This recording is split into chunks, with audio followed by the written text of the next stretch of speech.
Cynthia? All right. Welcome. I know it's hard. We typically we don't turn the AC. Try to save energy. So compared to Vietnam, it's much less, and we don't have even the fan. When I'm at the monastery in Vietnam, it's hot, and we don't have fan because it's considered luxury thing. So this is your fan. So it's still, for me, it's still okay. So if you guys want to turn additional fan, I have there. I can turn it on. So if you have any questions, so any topic, any particular topic you guys want to discuss? Anything like breath? Yeah. Breath, yeah. Everything about breath. Breath. Okay. Yes. So we will focus more in practicing. So let's switch gear. So last time we talking about like some principle, dependent origination and impermanence. So we switch gear to application. I think it's more practical is how to use it in your daily life, because that's where the useful of the meditation. It's not on theory, but you use it in practice and how to eliminate your suffering. That's the key thing. So good. So we, in the very first discussion, we're talking why we have to meditate, and we're talking about meditation help to purify your mind. One of the Buddha teaching is avoid doing bad thing, right? Doing good thing and purify your mind. That's how you heading or attain the liberation. So breathing. So for me, the reason, for me, the most important thing is mindfulness. The Buddha teach in the Sutra is right view, right effort, and right mindfulness. That's a key thing. Is exist throughout every stage of your mind. If you maintain that, if you mindful with effort and look at the right view of wisdom, then you can resolve all of the problem. And we haven't talking about the Four Noble Truths. Anybody? Yes, Four Noble Truths. Anybody heard about that? So that's a very first lecture or talk that the Buddha gave to his 5 disciple students, is the truth of the noble one.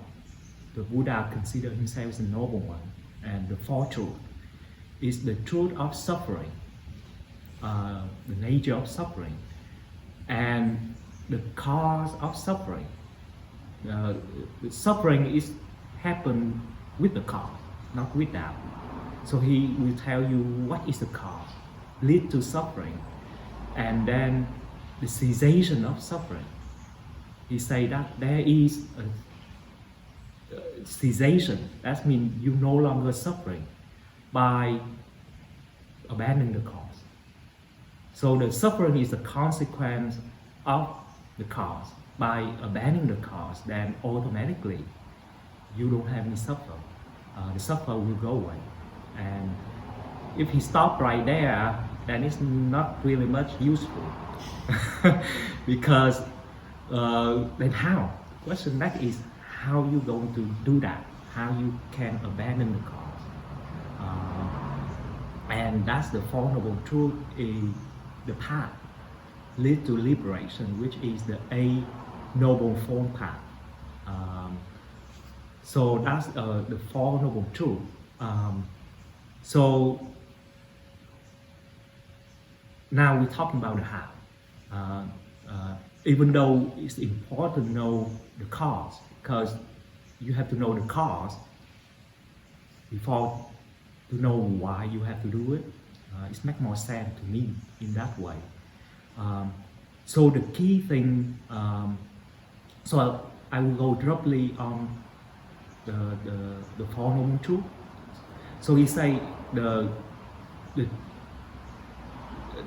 truth of suffering is there is suffering, and he point out 8 different suffering.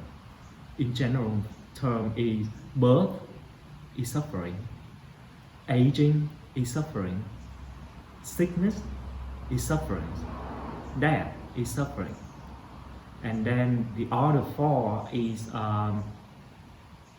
separate from the loved one is suffering, close to the one you don't like or hate is suffering, don't get what you want is suffering, and then the 5 arrogant, the way that, and that's another term he introduced, and we haven't talking what is 5 arrogant, but the way the 5 arrogant not working well together is suffering, and the 5 arrogant is the form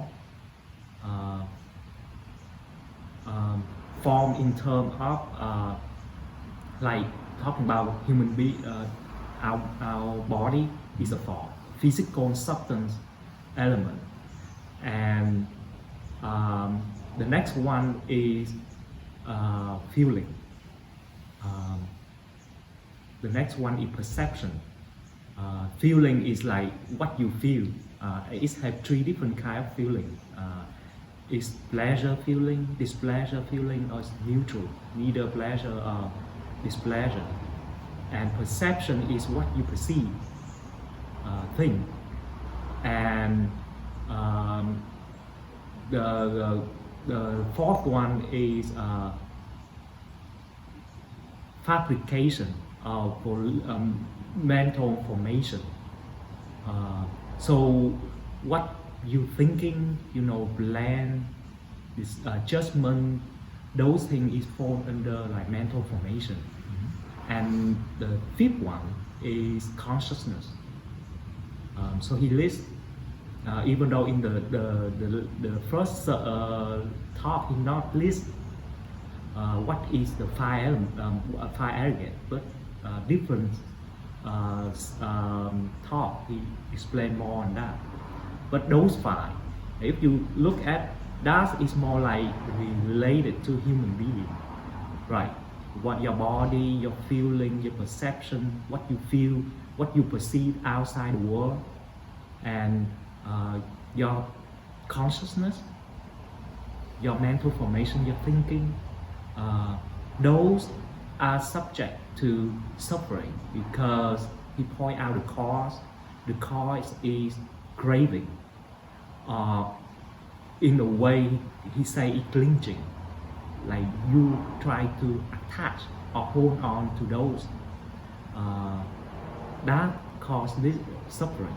That's the cause. Lead to suffering, like the body. Let's say you attach to beauty, beautiful. Of course, like us, like men, we like pretty women.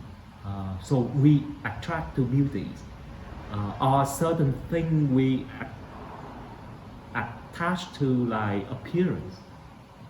So different thing. Sometimes you attach to your car, right? Certain car you love very much. So those, in a way, is form. And then feelings. General thing is thing you like, give you pleasure, you want to hold on to it. And then thing that displeasure, you want to get rid of it. And neutral feeling, what you think? Well, most of the time you get bored with a neutral feeling. Consider like the pandemic. People start working from home, like you stay at home instead of go to the office. So you have all the time.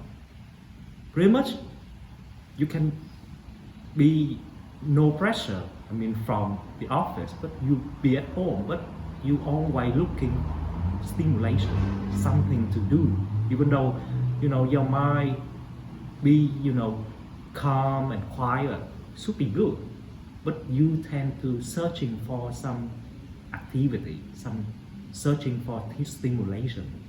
It's not, it's tendency. Then you in like our daily life, a lot of motion. Then what you want is go back to some place secluded, quiet. Right. When you get to that place, I know a couple like at the monastery. Some people come in, lay person come in and say, "Wow, it's so quiet, so, you know, calm. It's beautiful. I want to stay here a couple of days for meditation." So one day is okay. The second day, start using the phone and contact and call, and then they might, you know, pondering, and then 1 or 2 days later, you know, carry back it, go back to home. So that's what our state is always swing between, you know, disturb, you know, commotion and quiet. And when we in commotion, we prefer quiet. But when we in that quiet place, then you want to get away from that and move to the commotion. So it cannot stay still at one motion, constant. Yes. So that's what is the so the neutral feeling. That's what we call get bored, right? You get bored being doing nothing. Actually, doing nothing is pretty good. And so those are the feelings that you tend to attach to. And of course, things you like, you want to hold on, that's in terms of craving, you desire to have it. And then one that you don't like, you want to get rid of it. You don't want to deal with it. So like get anger, that's what we say, anger, hatred, and ignorance is you don't see the true nature of things. So the Buddha, even though he say craving is the major cause that lead to suffering, but in all the sutra he elaborate more, especially in Kamala. Remember Kamala, we discussed, he talking about is craving, hate, and delusion, which is ignorance. So those is the three cause lead to suffering.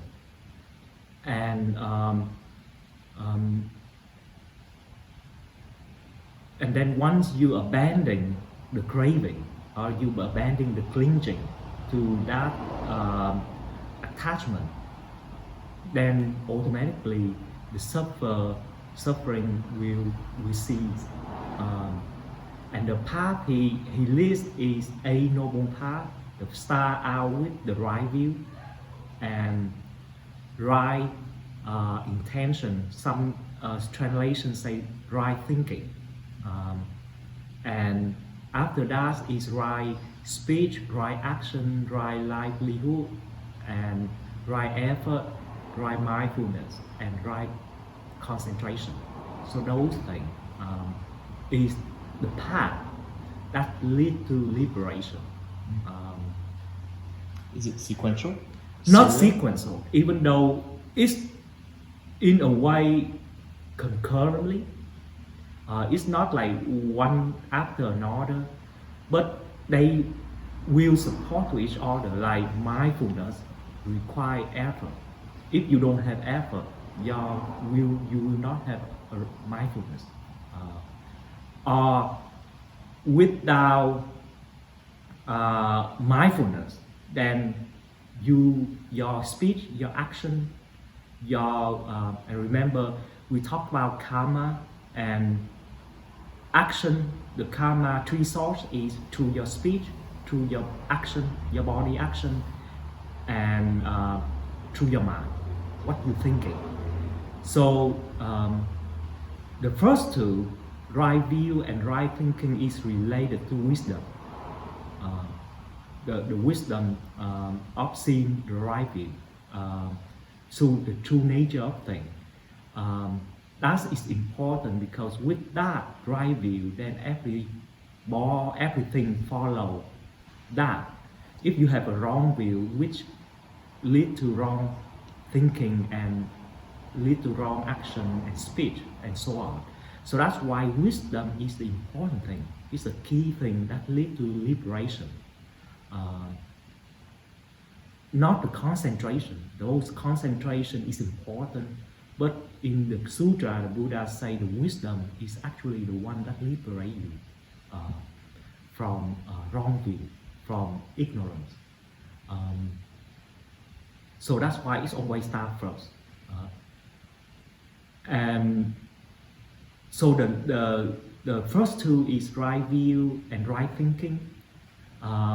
Is related to wisdom, and right speech, right action, right livelihood is like the way you do, the way you speak, how you make a living. Reflect on what you think, what your view is. And the last three is right effort, right mindfulness, and concentration is more in terms of concentration. Because when during meditation, what you know happen to your mind? Anybody know? Observe what is going on? Is there a lot of thinking, thought? So sometimes it's in terms of silent talk, right? Sometimes even though you don't have silent thought, but it's a stream of thought taking place.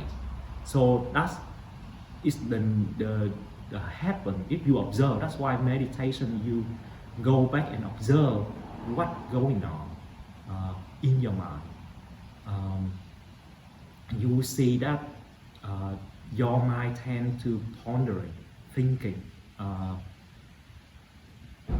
and concentration is help you to focus your attention to certain target, to certain object. So concentration is like a support thing. So they all working together. It's not like one is separate or in sequential order. So in summary, wisdom, right speech, right action, and right livelihood, we call precept.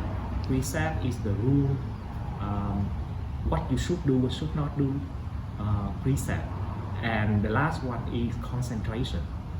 So those things, precept, concentration, and wisdom, those three things is the way lead to liberation. And the meditation is incorporate all three of that during your meditation. So as I say, start out for me, mindfulness is the key thing. Is that the reason I realize, and it's a motivation for me to come along. But what does mean mindfulness? So anybody want to elaborate? What to you, what does mean mindfulness? We hear a lot of things. Be mindful, right? Be mindful of what you do. What does it mean? Just being present. Be is present. Be here at the moment.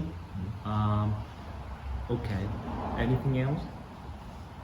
Awareness of what's going on. Okay. So know what you're doing, aware of what's going on. So anything else?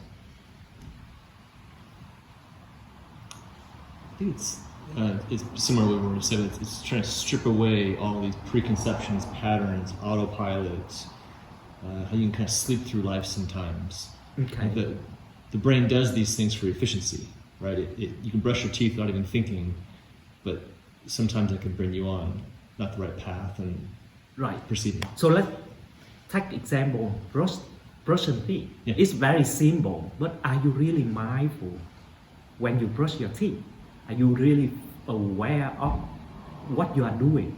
The sensation happen when you brush your teeth. Do you feel it? Do you aware of it? Do you feel, let's say, a toothpaste, right? In what the sensation, what is taste, what happened during that.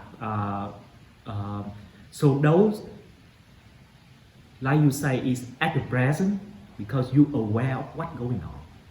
Right, aware of what's going on implies you be at the present. So another common saying is where your mind is where your body is. Simple way to say, okay, what you do is where your mind focus on. That's where your attention put on. That is one side of looking at the mindfulness. But there's another component in mindfulness is remember. For me, usually if you mindful, then you aware what's going on, then you remember. I mean, not in detail of the action you carry out, but like the overall. Let's say you brush your teeth, then you really, know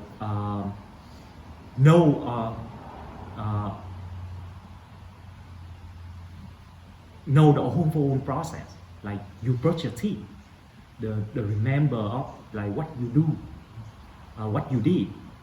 So in one part is remembering, because sometimes, like you say, mechanically, you can brush your teeth without even remember what you do. I don't know whether you're aware of that. For me, when I realize I'm not being mindful, is like after I'm done, then I'm really not recall of what I did. You're asleep almost. You just do mechanically. That's what I say. Your mind tend to program, do mechanic thing, even breathing. So that's why we go back to breathing, mindful of breathing. Be very mindful of. Sometimes when you do, you will realize that you're aware of your breathing become mechanic. The same thing when we talking about counting. So in here we introduce for the beginner three method. The first is counting your breathing, and the way you count is when you depend. There's two methods: slow counting or rapid counting. Slow counting is when you breathing in, you count 1; breathing out, you count 2, and then the same thing. Repeat up to 10 and then reset back to 1. And during that time, if you forgot, you mix up the number, then you reset back to 1 and restart 1 and then continue. That's rapid counting. And then the slow counting is you combine breathing in and out. So breathing all the way in and breathing all the way out to count 1, and then the same thing, count 2 up to 10, reset back to 1. And if you the same thing mix up the count, then you restart from 1. Repeat the same process.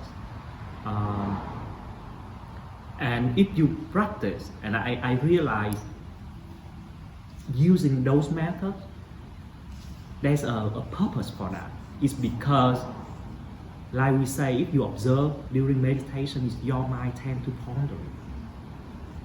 And it's pondering with thought.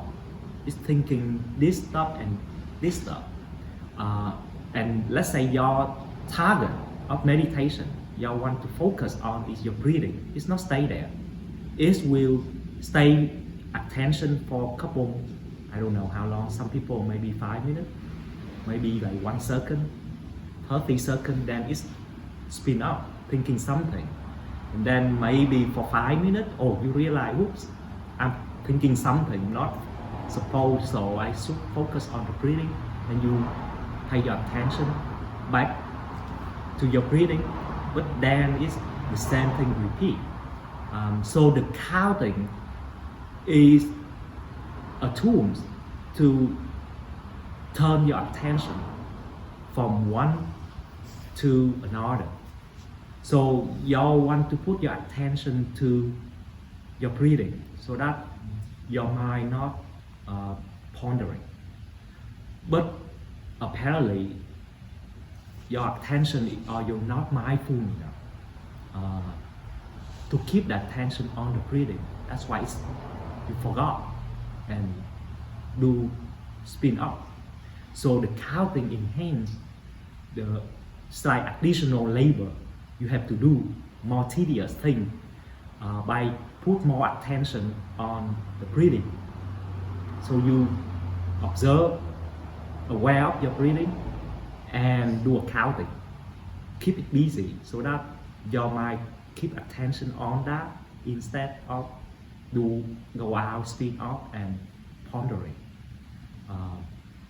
But remember, that is the tools for us beginning to deal with the thinking, so that is at least to beginning calm your mind down.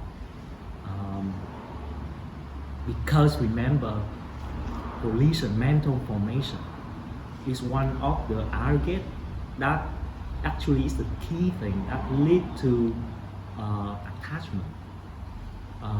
It enhances the attachment. Let's say you attach to certain thing. Let's say certain thing that you stick in your mind. That's where the thinking most likely pop up and it's most likely thinking about. And that's informed attachment. The thinking will enhance the attachment because the way you think, you will make your attachment stronger. Let's say you desire certain thing, and thinking that make you desire more. So at least at beginnings, calm your mind, turn away from those thinking, at least to reduce the enhancement of the attachment by using the breathing. Breathing is just one of the objects you use for target for meditation. A different method. Some people can use some other object, a picture of the Buddha, visualize it. Some people using Santra, which is Umbani Bhatnium, is another phrase that you repeat. If I don't know whether you heard about transcendental meditation. Yeah, they're using that. Yeah, I've done that. That is a way to different method, using different tools to refocus your attention. So here, and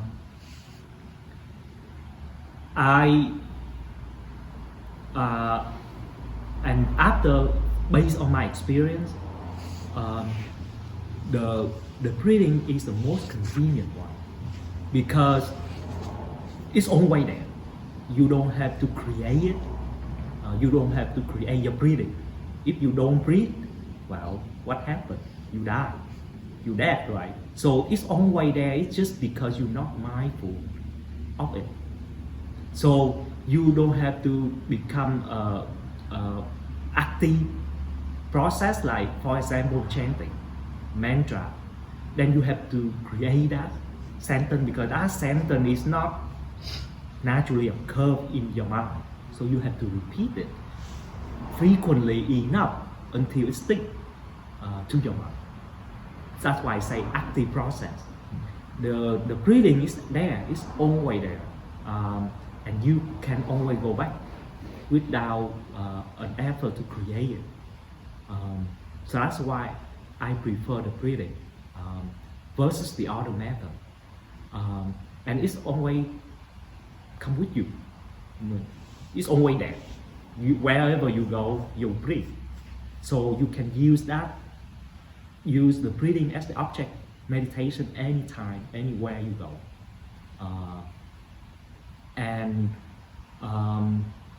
So that's why I prefer the breathing, and the counting, like I say, is the enhancement, so that you focus more on your breathing.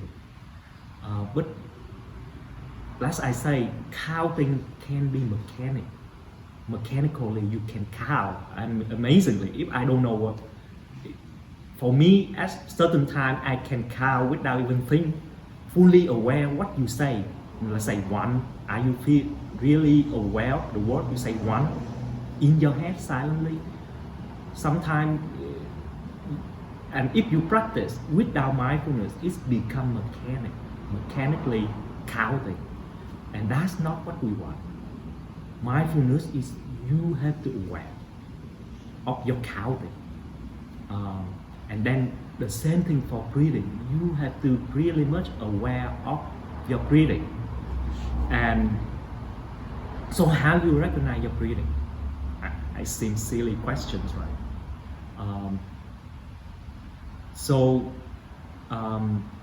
For you, if you observe your breathing, how you do it? Yeah. What diaphragm goes in and out from my chest? Okay, right. Yeah. So I assume you using abdominal breathing. Yes. Okay. So some person don't do abdominal breathing. They using chest because. But for me, yes. For me, I use abdominal breathing. That's how the deep breathing occur. Versus the chest is more shallow because the abdominal muscle is stronger, and versus the chest muscle. For me, I observe the movement of the abdomen, but some people using the chest for the observe because they can feel the movement on the chest. Or some people using the tip of the nose, the tip of the lips. That's where the air movement contact the nose. The sensation of the air movement contact your body. That sensation, that's they use like your sensation of the movement of abdomen. So that sensation is the one that you focus on. Now, if you be mindful enough, there's certain time it's become because your mind will create a notion of breathing in versus the sensation of breathing in. I don't know whether you're aware of that. So even though you don't focus on your abdominal movement, but your mind will tell you, I'm breathing in. So it creates concept, a notion of breathing in.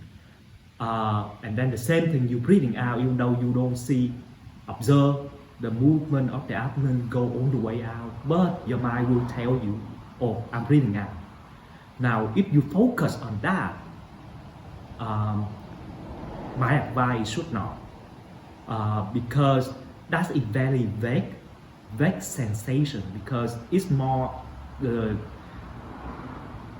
now it's deal with the mind instead of the sensory, the sensor sensation of the I don't know whether I expressed correctly. The movement of your body is the sensation, the real sensation versus the one created by the mind, and it's vague, it's not clear. And if my experience is when I practice, I using that because at the beginning I'm not really. People just say, okay, breathing in count one, but they not really emphasis on the sensation. So I'm using and focus on the concept of the mind. breathing in, I fall into a state very easy is unaware. They call not remember,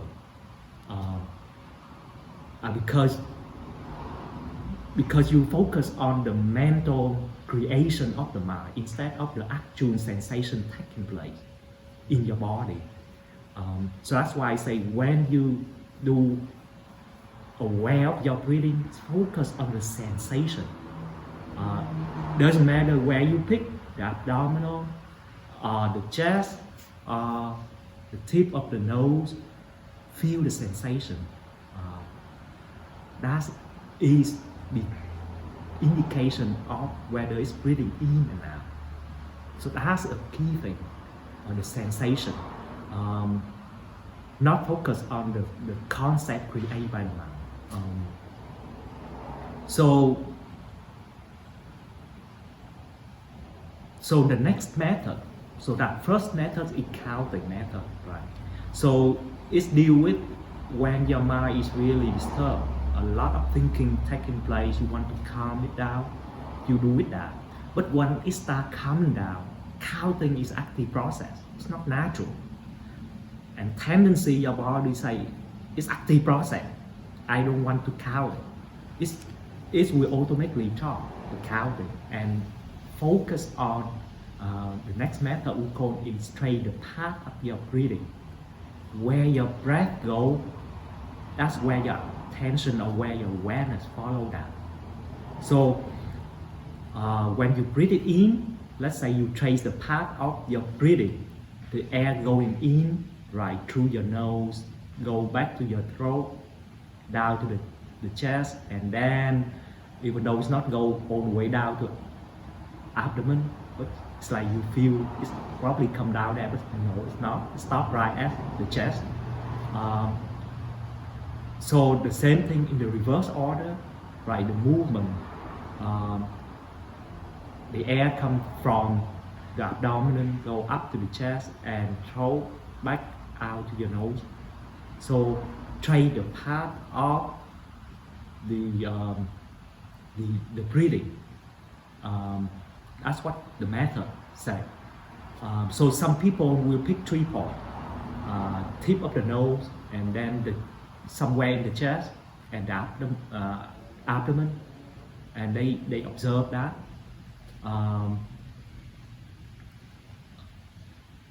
For me, because it's an active process, because you have 3 different points to follow. For me, I just follow 1 point, but you fully observe the changing for entire process. Like if you breathe it in, let's say for the abdomen, you can feel the sensation, the movement of your abdomen from the back, like lowest point to highest point. When you breathe in, and then when you breathe out, it's a reverse process from the highest to low. But the entire movement, for me, I'm using that to trace the path of the breathing. So depend on and some people, like let's say you pick the nose, the tip of the nose. So you do the same thing, aware at single point, the tip of the nose, the sensation of the very first time the air contact you, and then continue the changing at that point during the breathing. So they trace the body of the breathing. When we say the body of the breathing is the mind creator. So that's the second method. Follow your breathing, and then here when you're really comfortable with that, I mean you're very mindful of what you're doing, your awareness, then your mind start calming down because you pay attention to the breathing, and then you can let it go. Remember, that is the tools help to calm your mind. But at the end is you want to observe what's going on to your because that's where the interesting part. taking place. That's where is the source of cleansing taking place. You need to fully know exactly the true nature of thing happen. I mean, right view. What do you think? What is the right view?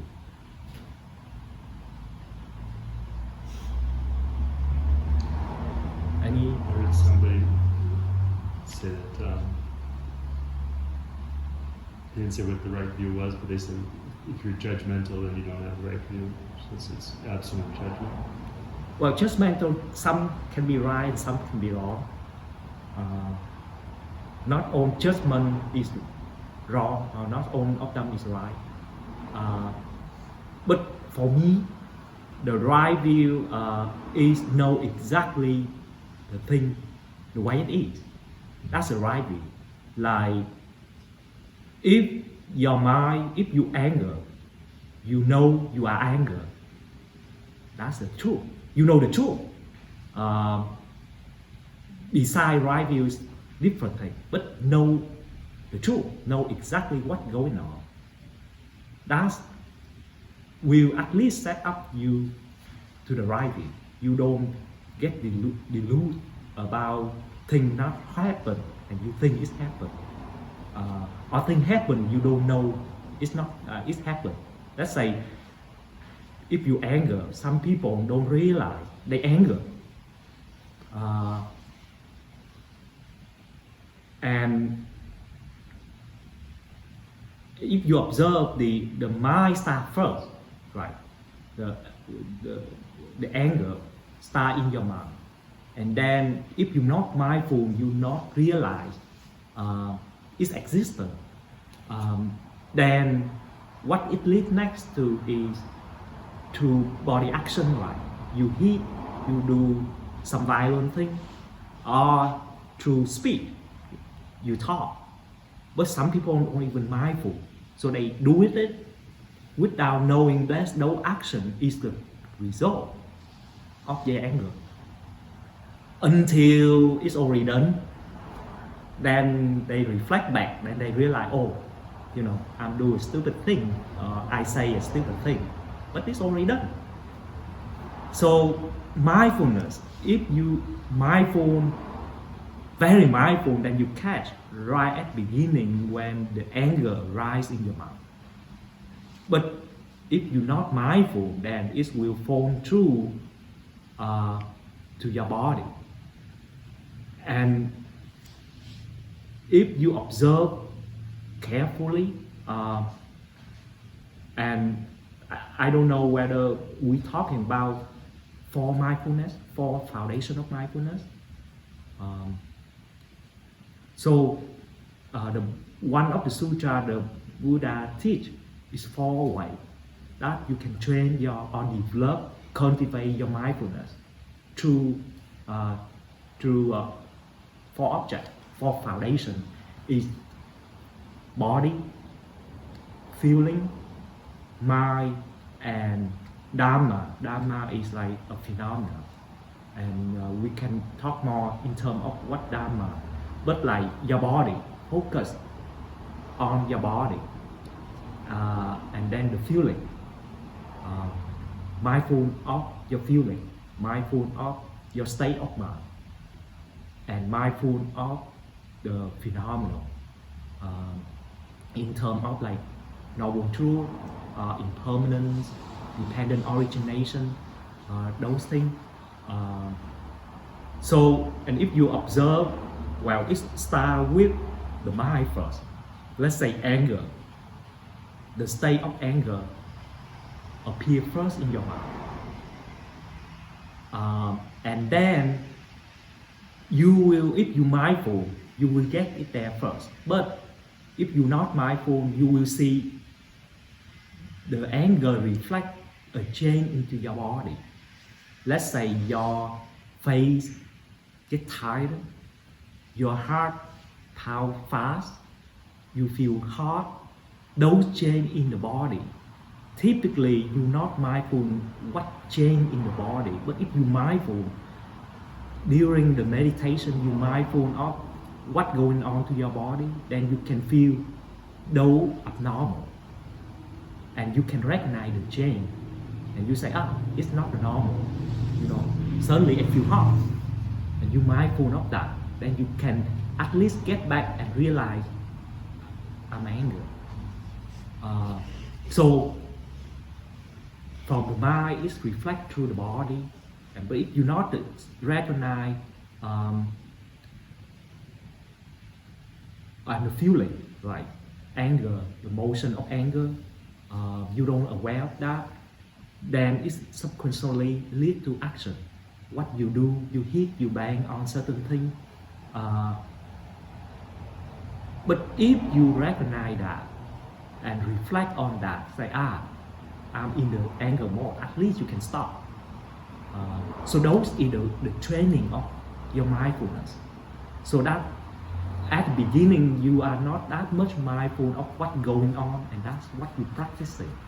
Be aware of things going on in your mind. So that's why I say mindfulness is a key thing. A key thing to see the right view, what's going on.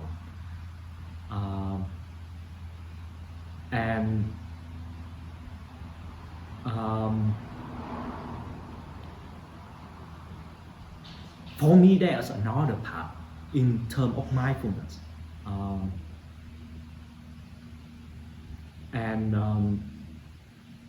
Well, I don't know where that. So that's what I'm training for myself. So for me, what I'm doing is start with the breathing. Don't say it's a silly thing. Observe your breathing. It's very important. I'm still using it. At the beginning, you make a lot of effort to focus your attention on your breathing, even though it seems it's simple thing, but that's where you keep your awareness on, your attention on, because you're training your mind. Be mindful, and so like I say, focus on the awareness of the breathing, the sensation, and then you can stay there, focus on that for during an entire process of meditation. But usually when you feel comfortable, let's go to at least the third method here we teach is when you feel comfortable with your breathing, you mindful of your breathing and your mind start calm down, then you start observe the mind. So observe what's going on. Whatever is happening in your mind, you're aware of that. And then don't attach to it, don't follow it. That means you don't elaborate more, don't try to understand what it means, don't try to discriminate or fabricate on your thought. If the thought arises, just recognize that thought arise, and you will see by just mindfulness of aware of the thought arise, that thought by its own nature impermanent will go away. So then you recognize the thought go away. So see the true nature of the thought. Itself is impermanent. The same thing for feeling. Your anger, don't try to avoid it. Look at it, observe it. That's why in one of the last talk we talked about, we tend to turn away, don't face what we don't like. Actually, those are the very lessons you can learn to truly know your nature. By turning away, you will not see the true nature of the reality. So that's why I say, what you don't like, look at it. Sometimes it's unpleasant, but then you realize it's not that bad. And once you realize the true nature thing, the true of anger, how it affects to your body, how it start with the mind, the emotion, see the truth of when it's arise and go away. Be mindful of that. And by attached to it, that's what you practice in detachment. Detachment is don't try to hold on or grab on it or reject it. That's what our attitude react to what's going on. We just observe it. If things happen, observe it and let it go. Easy to say, hard to do. I'm telling you. For me, I'm still have that same problem. Chase after the thought start. Sometimes I follow it, but the more you practice the mindfulness, the more you realize. Earlier, you realize you follow the thought, and you, as soon as you realize you follow the thought, that you can automatically, the thought will stop. You don't have to put an effort. I have to stop this thought. I have to stop this thinking. It's just an order of you trying to suppress those things. No. So be equanimity. That means we don't reject or attach to things, but just let things happen the way it is. Observe its true nature. For me, the way I practice is, how can you tell the change? How can you tell you attached to things? I mean, you can feel you attached to things, but what is the indication that help you to tell you attached to certain things? Anybody? I mean, often it's repeatable. well, it's repeatable. It Yeah. happens frequently. Right. And another is that attention. Usually you focus on that. Your attention is on that object, on that topic. And you don't remember your breathing. So that's what not mindful of your breathing is because you get distracted from the order. So for me is the attention deviate from your breathing, and remember that the reason I pick the breathing is because the breathing is always present. It's like a beacon that remind you, you are aware. You're aware. You're aware of your knowing, or you're aware of your being aware. So usually the way I focus, your attention may be focused a lot, narrow. I mean, you can focus in your breathing on the sensation, but for me, after I feel comfortable,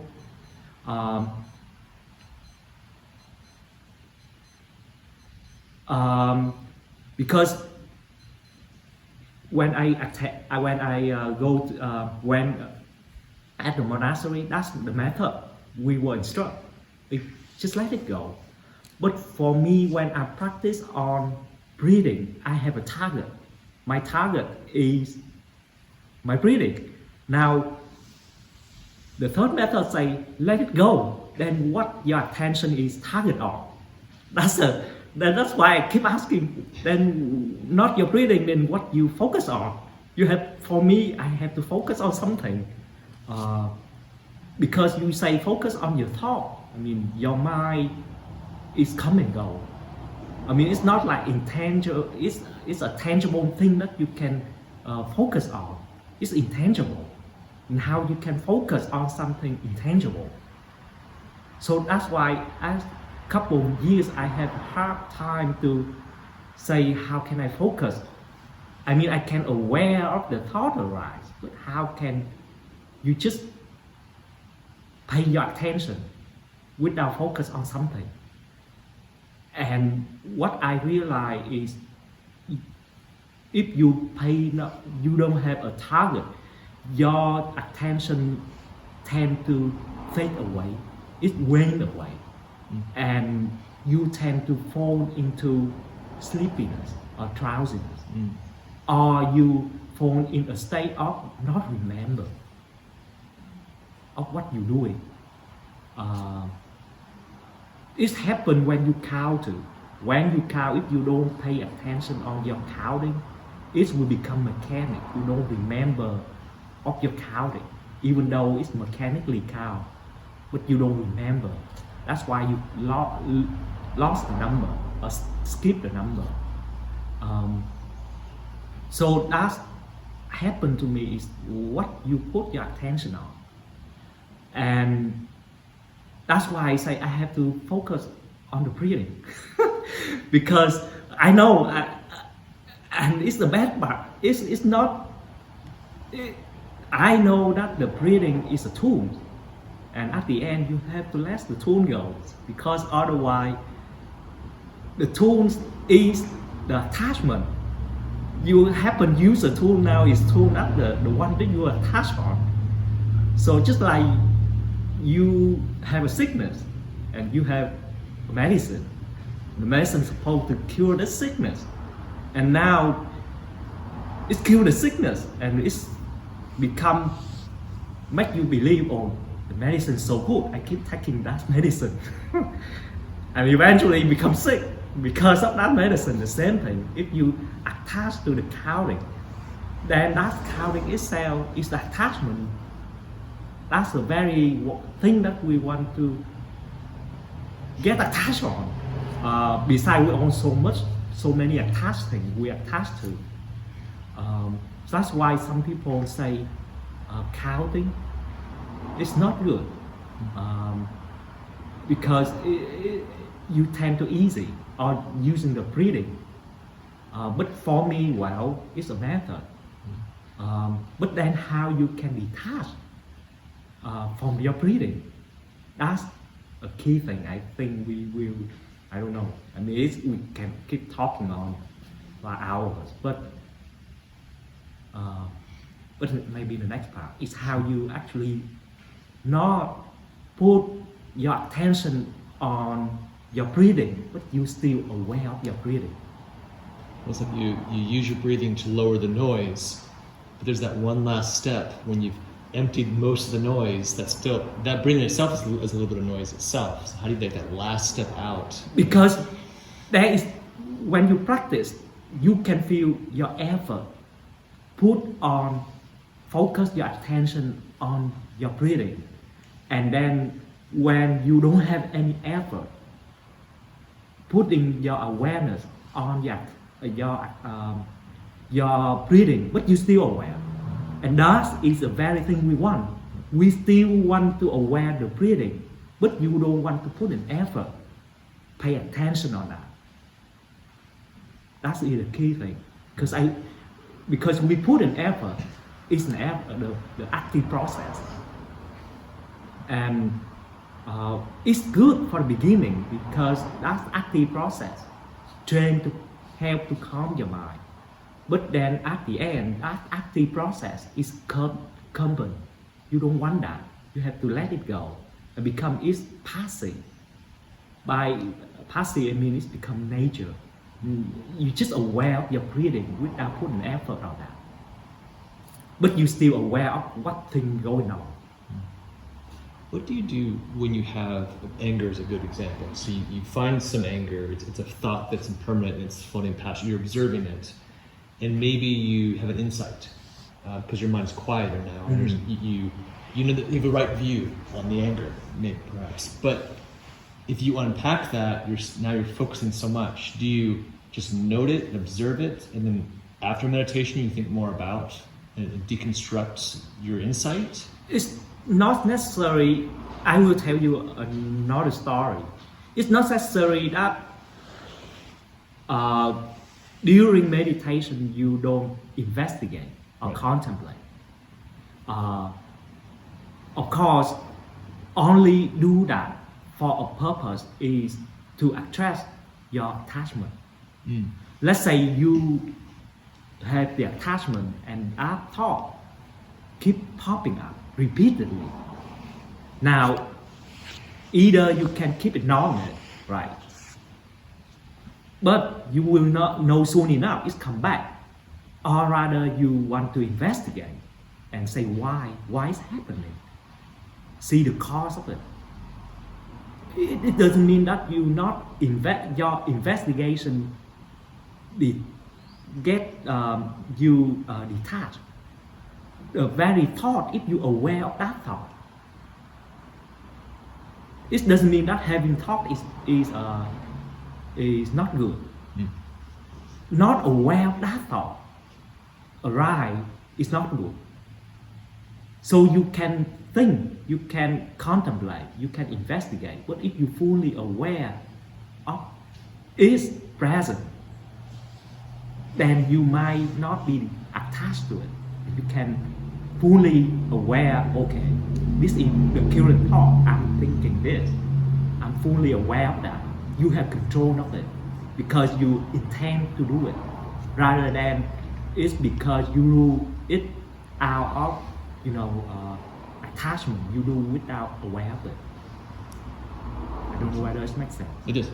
Yeah, there's an obsessiveness to it. Right. You want to unpack it a bit to understand. Right, be and I detached. can give you an example. What I learned during one of my retreat, because that's what we were told is, empty your mind, clear your mind during meditation. Don't think. That is the way. The nature of the mind itself is calm, it's tranquil, it's still. But sometimes it's not right now. I mean, we at beginner is will. For me, at the beginning, you tend to don't investigate much because your mind already disturbed. A lot of thought by thinking is acting more. So right now, it's start better go with samadhi, concentration to calm your mind, and then you can investigate once your mind calm enough. The question is how calm enough is enough to start investigating.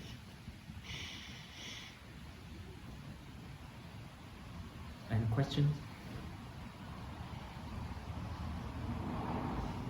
Well, may this merit distribute to all living beings. You attain the path. Namo Sakyamuni Buddha.